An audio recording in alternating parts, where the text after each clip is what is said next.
Hello friends, Baakiyalakshmi சீரியல்ல அடுத்த வர எபிசோடில் வந்து பார்த்தீங்கன்னா, கோபி இருந்துட்டு நம்ம எழில்கிட்ட போயிட்டு, நீ டைரக்டர் ஆகணும்னா இந்த ஃபங்க்ஷனுக்கு உங்கள் அம்மா வரக்கூடாது, நீயும் உங்கள் அம்மாவை வரக்கூடாதுன்னு இந்த இடத்துலேருந்து விரட்டி அனுப்பணும் அப்படின்ற மாதிரி சொல்லிடுறாங்க.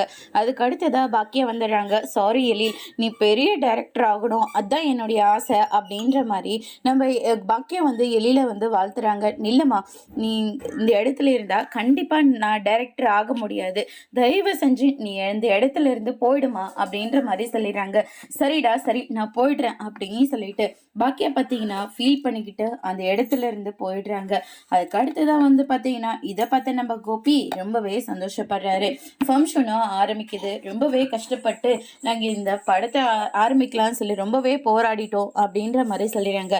இப்போ படத்தோட டைட்டிலில் வந்து நம்ம எழில் வந்து ஓப்பன் பண்ணுவார் அப்படின்ற மாதிரி சொல்லிடுறாங்க. எல்லாருமே ரொம்பவே ஆவலாக வெயிட் பண்ணுறாங்க. அந்த டைட்டில் வந்து பார்த்தீங்கன்னா பாக்கியலக்ஷ்மி அப்படின்ற மாதிரி சொல்கிறாங்க. அதை பார்த்தோன்னா கோபி வந்து ரொம்பவே ஷாக் ஆகுறாங்க.